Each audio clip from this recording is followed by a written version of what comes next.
Welcome everyone, this is Annie Ray. In this episode, we'll discuss what happens when females start using anabolic steroids. Let's roll the intro. Yeah, I've been running and running to keep it 100. It's all that I wanted, but lately I don't get the stomach. The higher the summit, the harder the plummet. They know me all over this planet. I'm just a man and I can't understand it. Alright, so पिछले कुछ सालों से mail जैसे females में भी anabolic steroids बहुत ज़्यादा popular हो गया है। बहुत सारे फीमेल्स मेल जैसे ज़्यादा मस्कुलर, चिजल्ड एंड श्रेडेड दिखना चाहते हैं और इस रीज़न के कारण वो किसी ना किसी फिटनेस ट्रेनर को हायर करते हैं एनाबॉलिक साइकिल्स के लिए। इनिशियली तो सब कुछ बहुत ज़्यादा अमेजिंग दिखता है, लेकिन लेटर ऑन उन्हें बहुत सारे साइड इफेक्ट्स का सामना करना पड़ता है।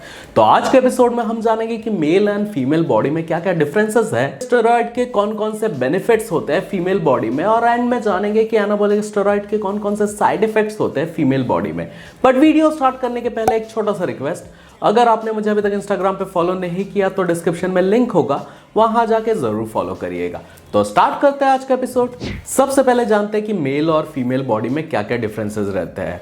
मदर अर्थ ने मेल्स को ज्यादा स्ट्रॉन्ग, मैस्कुलिन एंड मस्कुलर बनाया हुआ है, एज उनमें टेस्टोस्टेरोन नाम का प्राइमरी हार्मोन रहता है। वहीं पर फीमेल ज्यादा सॉफ्ट एंड ब्यूटीफुल रहते हैं, एज उनमें एस्ट्रोजन नाम का प्राइमरी हार्मोन रहता है। और ये बात मैं मिसोजिनिस्ट होकर नहीं बोल रहा हूँ, बल्कि साइंस के एविडेंस के तौर पर बता रहा हूँ।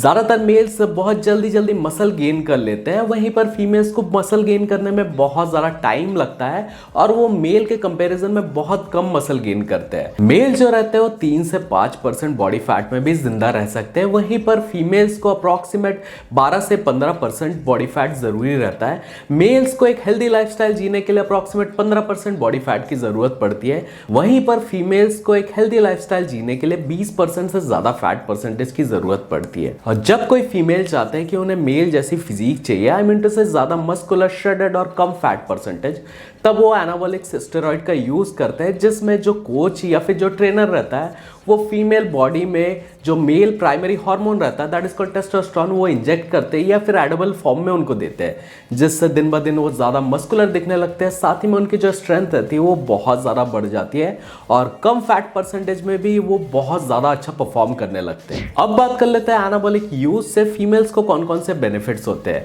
उनकी जो लिफ्टिंग कैपेसिटी रहती है वो पहले के कंपेरिजन में काफ़ी ज़्यादा बढ़ जाती है, वो ज़्यादा वेट लिफ्ट करने लगते हैं। उनकी जो बॉडी की रिकवरी प्रोसेस रहती है वो भी फास्ट हो जाती है, इसलिए वर्कआउट के बाद उनकी बॉडी बहुत जल्दी रिकवर होने लगती है।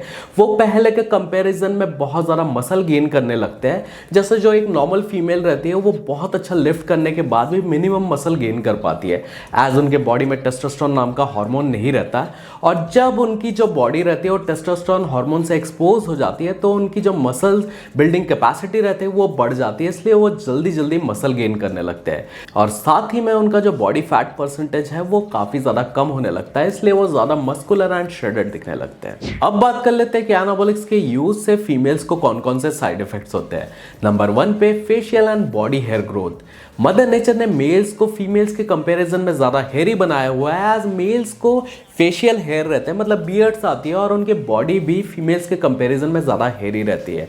और जब कोई फीमेल एनाबॉलिक्स का यूज़ करते हैं तो उनके बॉडी में और फेस में हेयर फॉलिकल्स डेवलप हो जाते हैं, और इस वजह से उनके फेस और बॉडी में हेयर ग्रोथ हो जाता है। और नए हेयर फॉलिकल्स आने की वजह से ये जो प्रोसेस है ये इरिवर्सिबल होता है। I experienced hair growth like all over my body and facial hair.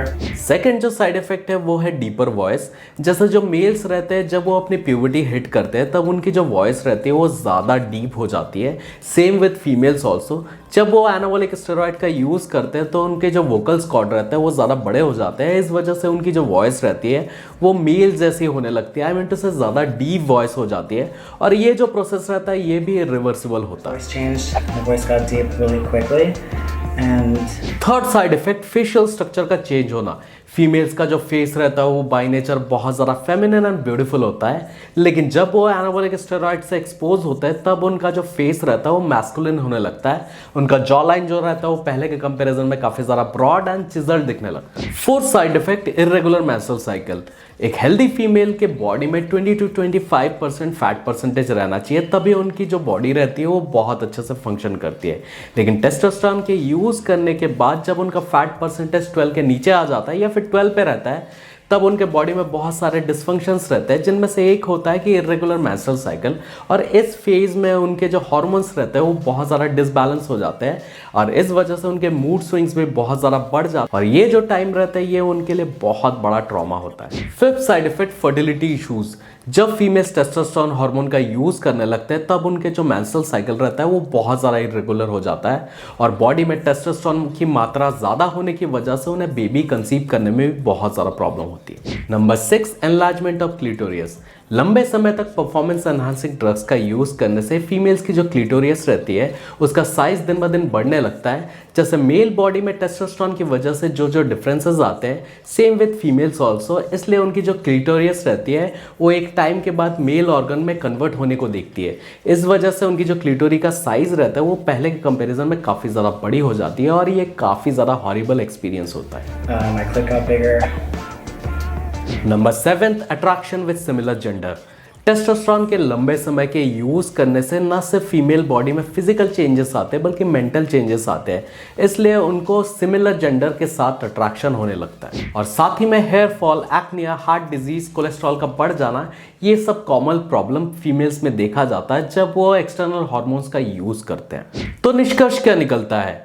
अगर आप एक कॉम्पिटिटिव एथलीट नहीं है और बॉडी बिल्डिंग या फिर पावर लिफ्टिंग में आपको अपना करियर नहीं बनाना है और सिर्फ शोबाजी के कारण आप एनाबॉलिक्स का यूज़ कर रहे हैं तो आपको कभी भी इसका यूज़ नहीं करना चाहिए, बिकॉज इसके जितने भी साइड इफेक्ट्स हैं वो ज़्यादातर इरिवर्सिबल होते हैं और नेचुरली भी आप बहुत अमेजिंग ट्रांसफॉर्मेशन कर सकते हैं। और इसके बारे में ज़्यादा कुछ जानना है तो प्लीज़ कमेंट सेक्शन में कमेंट करिए और मुझे इंस्टाग्राम पर फॉलो करिए। डिस्क्रिप्शन में लिंक है, वहाँ जाके आप डायरेक्ट क्वेश्चन पूछ सकते हैं। साथ ही में जो रेड कलर का सब्सक्राइब वाला बटन है उसे प्रेस कर दीजिए, बाजू वाला जो बेल आइकन है उसे भी प्रेस कर दीजिए। Hope you like this video. If you did then please like, share, subscribe our YouTube channel. Keep pumping, stay blessed.